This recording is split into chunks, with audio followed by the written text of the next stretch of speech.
morning everyone সকলোৱে ভালে আছে আশা কৰোঁ আপুনি বা আপোনাৰ কোনোবা ৰিলেটিভ বহুত ডাঙৰ বা মানে মেজৰ আমাৰ কিবা ডিজিজত চাফাৰ কৰি আছে নেকি মেজৰ কিবা ডিজিজ হৈছে নেকি যদি মেজৰ ডিজিজ হৈছে আপোনালোকে পেনিক নহ'ব first medication of A disease A major disease is self confident নিজে কনফিডেণ্ট হ'ব লাগিব নিজে মেণ্টেলি ষ্ট্ৰং হ'ব লাগিব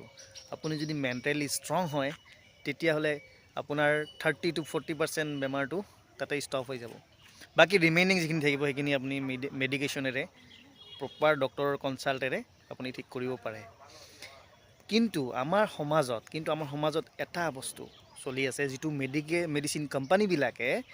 মানে এটা কনস্পাইৰেচি চলাই আছে কনস্পাইৰেচিটো হ'ল আপোনালোকক পেনিক কৰি দিয়া হৈ আছে যে আপোনাৰ এই বেমাৰটো হৈছে দিছ ইজ এ মেজৰ বেমাৰ এইটোৰ কাৰণে আপুনি বহুত বেছি দৰৱ খাব লাগিব ঔষধ খাব লাগিব মেডিচিন খাব লাগিব গম পাইছেনে নাই চ' এই কনস্পাইৰেচিটো হ'ল ইয়াতে কৰোৰ টকাৰ বিজনেছ চলি আছে কৰোৰ টকাৰ মেডিচিন কোম্পানীবিলাকে বিজনেছ চলাই আছে মানুহক প্ৰথমতে পেনিক কৰাই পেলাই এই কোম্পানীবিলাকে নিজৰ ঔষধ বিক্ৰী কৰি আছে তো ফাৰ্ষ্ট হ'ল পেনিক নহ'ব আৰু মেডিচিন কোম্পানীবিলাকৰ জালত নফচিব ঠিক আছে প্ৰপাৰ ভাল ডক্টৰ এজনৰ লগত কনচাল্ট কৰক আৰু প্ৰপাৰ মেডিচিন খাওক উইথ তেওঁৰ যিটো ছাজেশ্যন মতে এক্সাৰচাইজ হওক তেওঁৰ ছাজেশ্যন মতে ডায়েটখিনি হওক গোটেইখিনি মেইনটেইন কৰক তেতিয়াহ'লে চাব আৰু মেণ্টেলি ষ্ট্ৰং হওক মেণ্টেল হেল্থৰ কাৰণে আপুনি চাইক'লজিষ্টৰ লগত আপুনি বহিব পাৰে তাত বহি পেলাই তেওঁৰ লগত বহি পেলাই আপুনি মেণ্টেল হেল্থটো ষ্ট্ৰং কৰাৰ চেষ্টা কৰক চাব যিকোনো বেমাৰ আপোনাৰ অতি সোনকালে ভাল হৈ যাব ঠিক আছে তো মেডিচিন কোম্পানীবিলাকৰ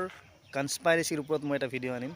বহুত বেছি কনস্পাইৰেচি চলি আছে মেডিচিন কোম্পানীবিলাকৰ য'ত কৰোৰ টকাৰ বিজনেছ চলি আছে আৰু মানুহক প্ৰথমতে পেনিক কৰায় আৰু তাৰ ওপৰত বিজনেছ কৰাই আছে ঠিক আছে মেডিচিন কোম্পানীবিলাকৰ ওপৰত মই এটা ভিডিঅ' আনিম যদি লাগে বহুত কেনেকুৱা কনস্পাইৰেচি কৰি আছে মেডিচিন কোম্পানীবিলাকে আপোনালোকে মোক কমেণ্টত বিচাৰিব যদি মেজৰিটি অফ কমেণ্টত মোক কয় যে আপুনি এটা ভিডিঅ' বনাওক কেনেকৈ কনস্পাইৰেচি কৰি আছে ডেফিনেটলি মই মেডিচিন কোম্পানীবিলাকৰ ওপৰত এটা ভিডিঅ' বনাম ফুল ভিডিঅ' বনাম ইয়াতে কোনো ৰিল নহয় ফুল ভিডিঅ' বনাম তাত মই আপোনালোকক ক'ম যে মেডিচিন কোম্পানীবিলাকে কেনেকুৱাকৈ কোটি টকা লুটি আছে মানুহৰ পৰা কি আকাৰে লুটি আছে কেনেকৈ লুটি আছে ঠিক আছে এইটোৰ ওপৰত মই বহুত ধুনীয়া এটা ভিডিঅ' বনাম আপোনালোকে মোক ফ'ল' কৰি থৈ দিয়ক যাতে মই নতুন ভিডিঅ'বিলাক যেতিয়া আনিম তেতিয়া আপোনালোকে অতি সোনকালে পায় আৰু নিজৰ নলেজটো বঢ়ায় আৰু এটা হেল্ডি লাইফ আপোনালোকে জীয়াই থাকক আজিৰ কাৰণে গুড বাই জয় আই অসম